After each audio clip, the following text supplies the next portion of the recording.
Hi, it's Katrina. My friend David is going to be helping me out with the voiceover today, so I hope you enjoy. Number 10. The Four Horsemen. In the book of Revelation, the four horsemen are the harbingers of doom, those terrible riders who herald the end of existence. It's when the first four seals are opened that the riders come forth to start a cataclysm that will plunge the world into darkness and misery. It's about as grim as it gets, but not the most terrifying thing that happens in the book of Revelation. Out of all the horrible things to happen at the end of times, the four horsemen are the most well-known in popular culture. We have the first horseman who arrives on a white horse, interpreted as being Jesus Christ or the Antichrist. There's the second horseman who rides the red steed and represents war and bloodshed. The third horseman rides a black horse and symbolizes famine, while the fourth horseman rides a pale horse and represents death. The way the horsemen work is like this.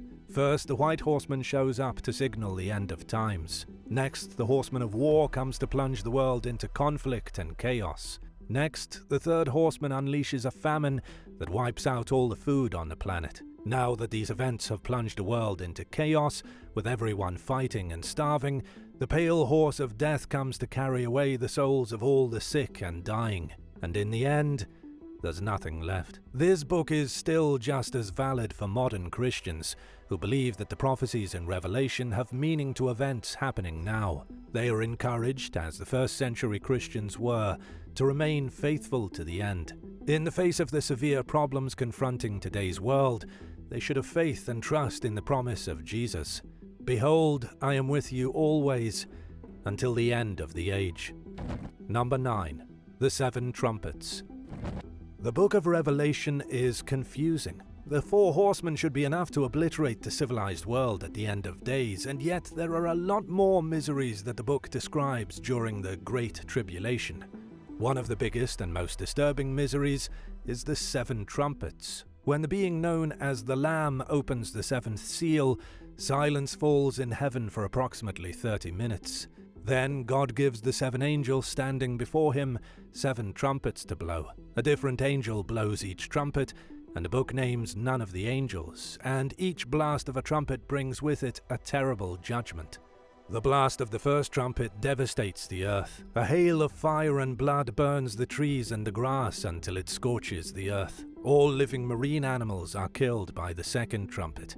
The third trumpet turns the water bitter and kills all humans who drink it. The fourth trumpet then kills the sun, moon, and stars, turning them dark and plunges the world into blackness. And that's only the beginning. We still have 3 trumpets left. The fifth trumpet releases Satan, who then uses his demonic influence to torment all the souls of the people left on earth who haven't died yet. It's described in the book as a time of incredible torture and pain. The sixth trumpet brings an astonishing amount of death, releasing 4 angels and an army of demons to continue the killing. And finally, the seventh trumpet completes the apocalypse. The events have destroyed the earth, and it has transformed the kingdom of the world into the kingdom of the Lord and the Messiah, and it will reign forever and ever. Number 8. The 7 bowls and the 7 plagues. It's important at this point to talk a little about the 7 seals. Heaven seals them on a scroll, like what you see in old movies when someone closes a letter with a wax seal and a press. In the book of Revelation, it's the prophet John who discovers a scroll closed with 7 seals.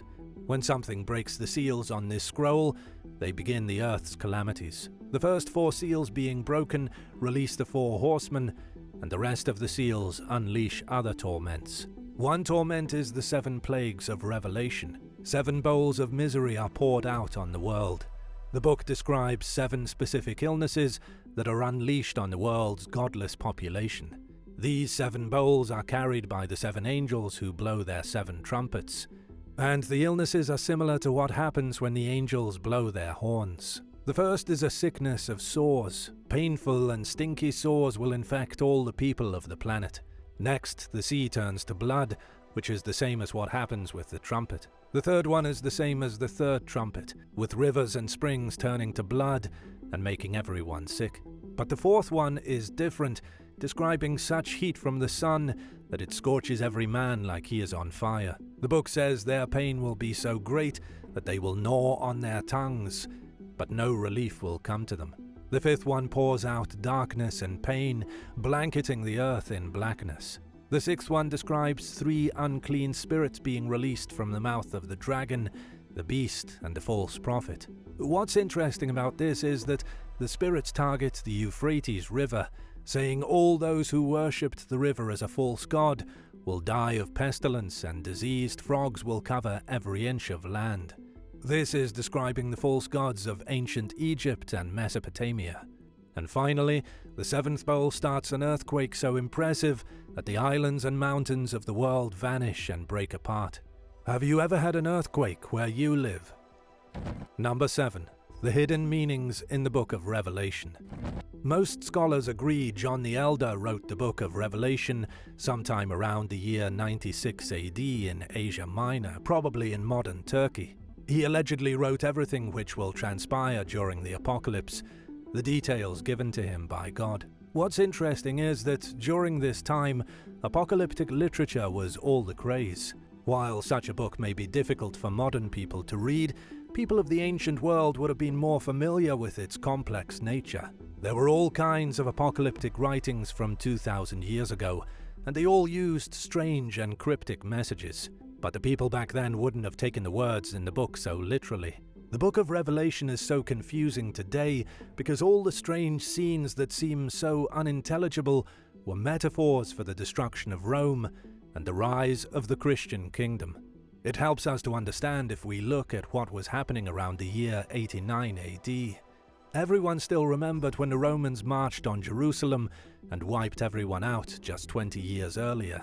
They considered the religious and political force of Rome a major threat, and the author of the Book of Revelation conveys this threat through brutal apocalyptic images, which several centuries later were turned into religious scripture, which today is often interpreted verbatim. Number 6. Babylon the Great.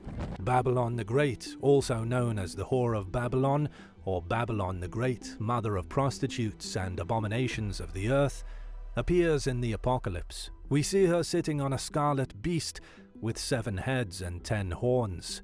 She is dressed in purple and scarlet, covered in gold and jewels, and holding a cup filled with abominations and impurities.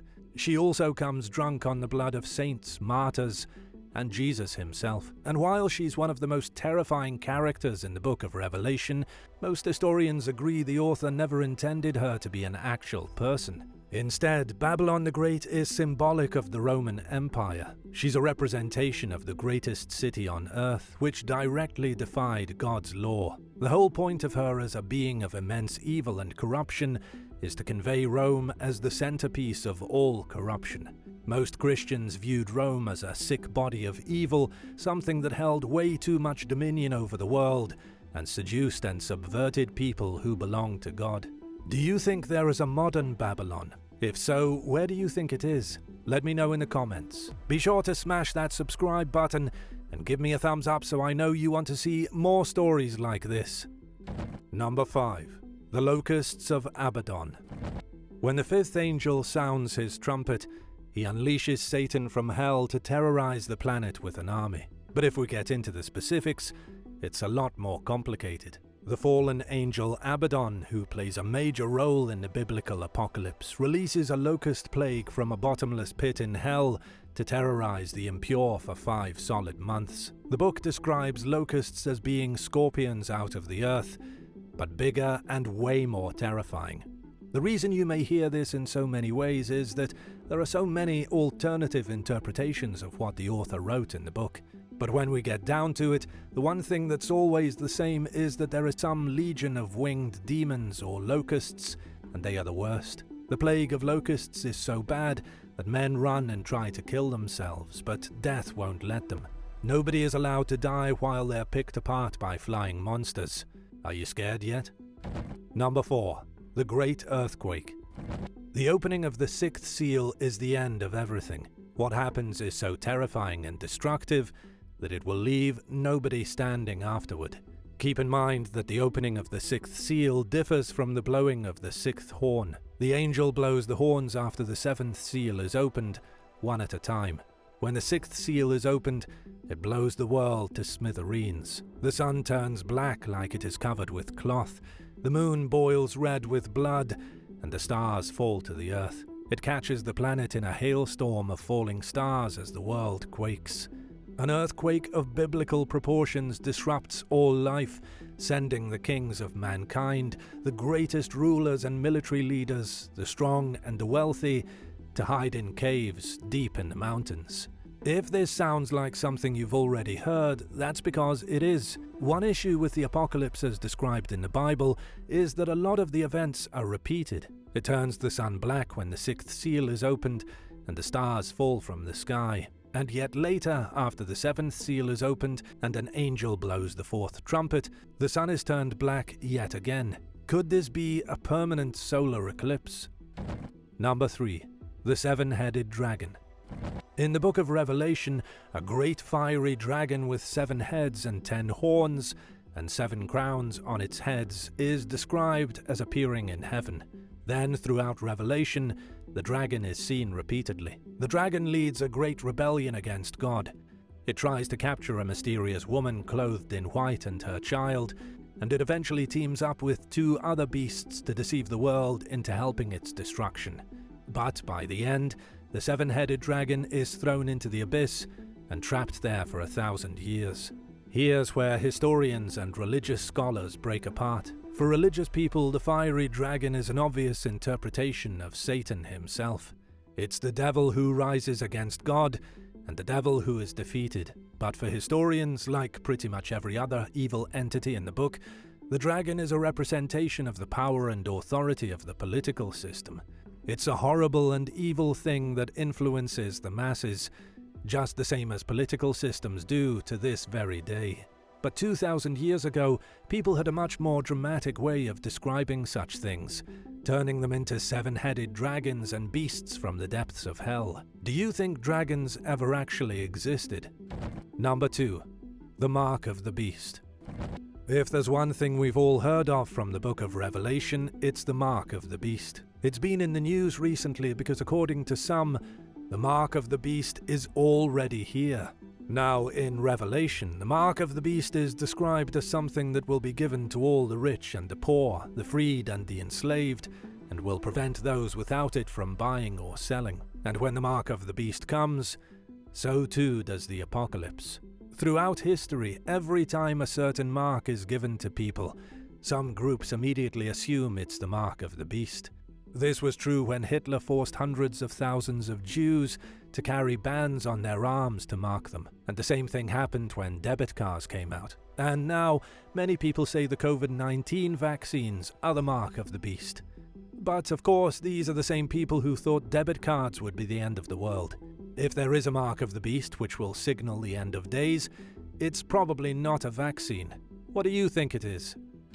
Number 1. The New World.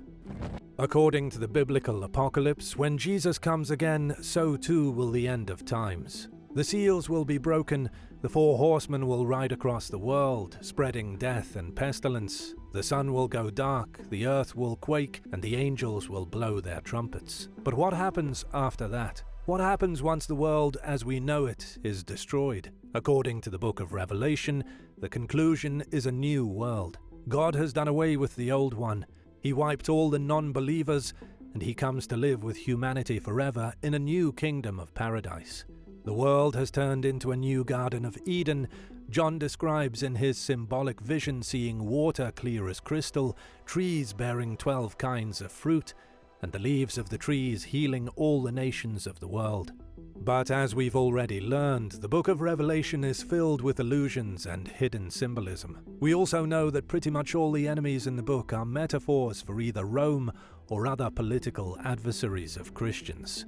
And so, when Rome is defeated and the Christians are victorious, and there is a new Jerusalem, it's describing something else. It's describing a peaceful world in which the persecutors of Christians are gone, and those who worship Christ are free to rule themselves in their blissful kingdom. Do you think we're in the last days of the world now, and that the great horrors of the apocalypse will soon be on us? Let me know your thoughts in the comments, and remember to hit subscribe. Thanks for watching, and I'll see you again soon. Bye.